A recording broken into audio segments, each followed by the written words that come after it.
Good day, ladies and gentlemen. Today we'll be taking a look at the various processions found amongst the Nighthaunt. Naturally, we will start off with the guys you see on every artwork and box set, the Grieving Legion. We will show them all. The Grieving Legion is all about shock and awe. Like I mentioned in the faction overview, the Nighthaunt are all about psychological warfare and the spread of dread. Because of this, Alena has made the Grieving Legion into a true display of ectoplasmic might. They have bannermen to herald their arrival, flower girls to throw black roses in their path, and a literal band to provide music for this black parade. Amongst their ranks, one will be able to find the entire high-hat squad of the Nighthaunt. You will see Alena and her handmaidens, Kurdos and his bodyguard. Nagash might even send one of his avatars to join the fray. Furthermore, the entire torture department of Bathelloren comes along. The cruelest cruciators and the tormentiest spirit torments all come out to play when a Grieving Legion wants to prove a point. Their ranks are then filled up with the countless souls that the Legion reaped in their previous campaigns. Generally speaking, this Legion is an extreme amount of overkill, but just like the Night Lords of 40k, they want to remain feared and thus need to prove a point from time to time. Because at the end of the day, long as there's two people left on the planet, someone is going to want someone dead. The polar opposite of this approach can be found within the Emerald Host, which is basically an elite task force that Alena keeps reserved only for the most wanted of foes. It does cost her a lot of power to do so, but if you really rub Ectomommy the wrong way, she will put the Emerald Curse on you. All color will slowly but surely drain from your perception until only a ghostly green glow remains. At the same time, your dreams will be filled with nightmares of your own death, and you will develop an overwhelming feeling of approaching doom. Constantly, you will feel as if you're being hunted, and that's not an unnatural feeling because that is exactly what you are. All of these symptoms will get worse and worse until one day you will stand eye to eye with a terrifying host of spectral cavalry. And on that day, let's just hope you can run really fast. Now, the reason why the host originally was almost entirely composed of cavalry is that the cavalry of Bathelloren initially tried to lead a resistance against Alena. After she was put in charge, they tried to overthrow her, and because of the fact that they are now her personal pet force, I don't think I have to explain how well that idea went. Innocent blood sting your hands.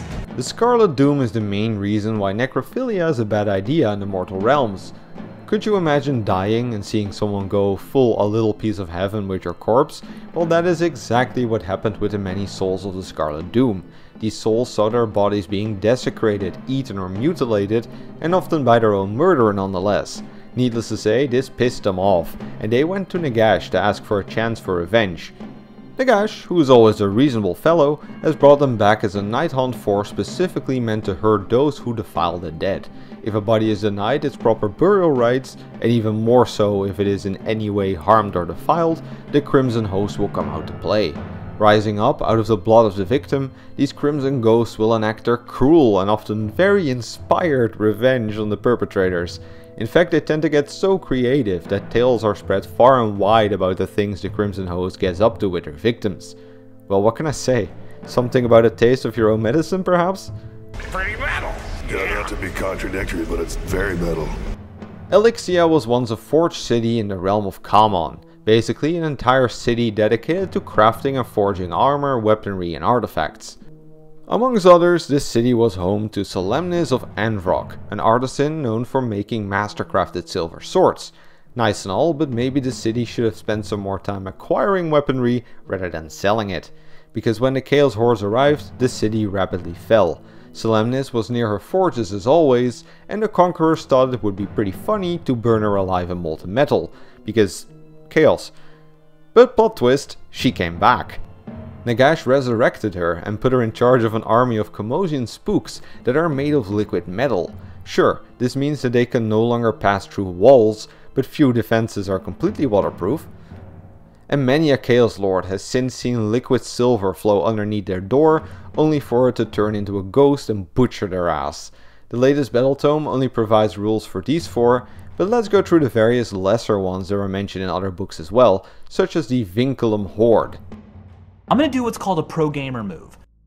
Vinculus used to be a kingdom in Shaiish that at some point in time decided to rebel and declare war upon Nagash. While I suppose it's a pretty pro-gamer move to declare war upon the god of your realm, it was not Vinculus's brightest moment. Nagash eradicated the kingdom with ease and afterwards resurrected all of the inhabitants. These spirits were then bound to the remains of the kingdom with spectral bonds, forcing these freedom fighters into captivity for all eternity. A while later, when the Nighthaunt were created, the captives were turned into chain rasps and the Vinculum Horde was born. This procession defeats their foes by sheer weight of number and field an absurd amount of chain rasps, consisting out of the unfortunate citizens of Old Vinculum. And I'm in Antarctica freezing my nuts off! The Helspoint Hoarfrost is a group of rays that like to cross-dress as Dementors and spread a freezing chill everywhere they go. Ice-cold fear heralds their arrival, only ruined corpses mark their passing. They originate from the frozen ruins of Helspoint, which like many on this list was once a city in Shyish that got bended over by the undead. The leader of the city, Keldrek, at some point went to negotiate with the leader of the undead to hopefully reach an agreement. This seemingly worked, as Keldrek returned later and the undead didn't attack anymore. It was weird though that Keldrek all of a sudden wore a golden glove which he always refused to take off. 10 days later, the undead returned en masse. Keldrek let them all in and everyone without a golden glove was massacred.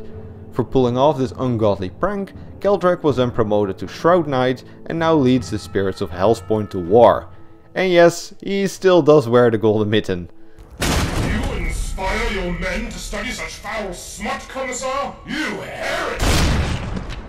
Normally, Reikenor is the one-man inquisition that hounds down the blasphemers of Nagash, but sometimes you have to bust out the big guns to hunt down some serious blasphemy. For an example, after Teclis slapped Nagash back to Shyish during the Broken Realms, the Nighthaunt really needed all hands on deck. Allender had some errands of her own to run, so she gave Reikenor enough power to resurrect all the souls he had reaped to form his own personal army. Of course afterwards he got demoted to a one-man agent again, but the option is there for when they need it. That's got to be the best parade I've ever seen. So it would seem. There's a mysterious area in the Commonian sky filled with a dark swirling mist. The smart Caradon overlords avoid it as it harbors the Blackguard, a minor Nighthaunt procession led by Baroness Ravenblack. It is mostly formed out of Dreadside Harridans that for some reason have taken to the skies and specialize in tearing down skyships. By the way, if you think that it's scary for the skyships, just imagine how scary it must be for the towns underneath that see a big black cloud from which big metal wrecks suddenly start to rain down. Okay, I have 3 more, but they literally have no more lore than half a sentence. There's the Glowing Host, which specializes in tomb banshees and hounds the glittering Mars in Shyish. There's the Reaver Host, who was created from the souls of the noble knights of Bathelloren. When the moon shines bright, their old livery can still be observed through their spectral glow.